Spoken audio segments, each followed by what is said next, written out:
Hey guys, it's Noah here. And first off, I want to show you guys something.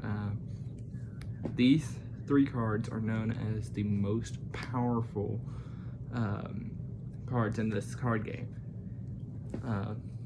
Thankfully, Alan gave me these so I can show them off.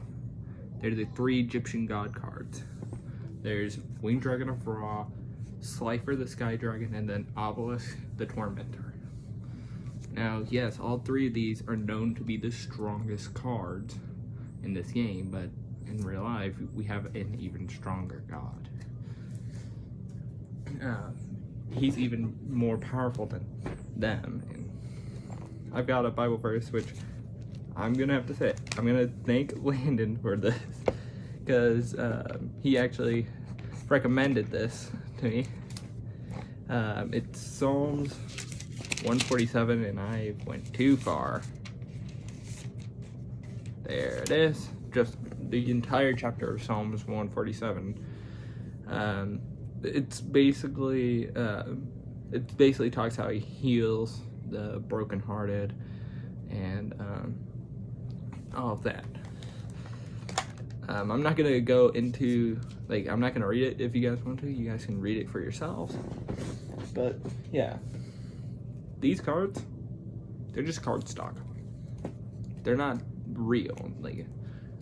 Yes, people think the Egyptian god Ra was real, and he was a very kind god. And if I remember right, Ra was the god of the sun to the Egyptians. But these cards, they're card stock. You don't need them. You don't need that much stuff. Again, I'm gonna continue saying this. Don't think that these guys are your gods. Don't think this, because these, you can take them out.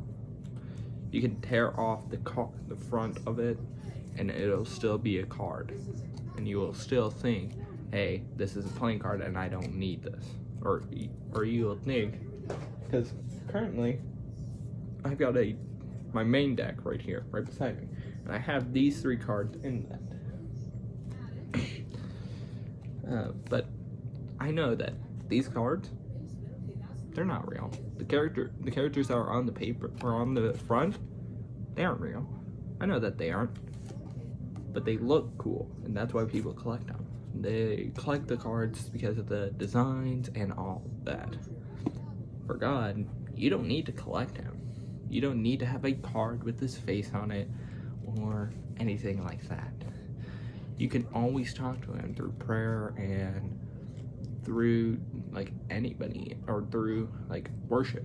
You can also speak with him if you have a really close relationship. Me and Ryan and Mandy, whenever we were up at Arizona this last year, when we were talking to this very nice man, who his wife was in the hospital,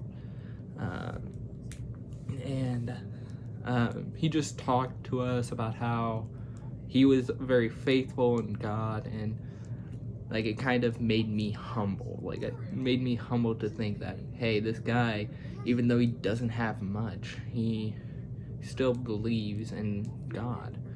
It kind of humbled me, and I just, if we end up going, I would love to meet him again, because he is awesome. And if we go there and you guys so happenly to meet him, go ahead, talk to him. He has some really interesting stories.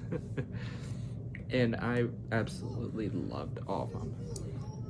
He said that one day he basically was he was trying to take a tire up to, I think, the roof of his house or something like that, or the roof of his camper.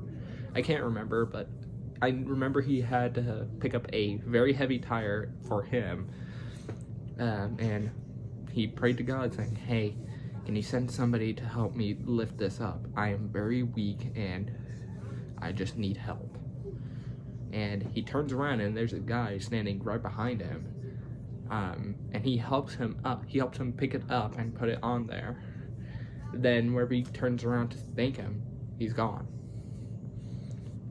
Like, God has some amazing ways where he can give you faith in him.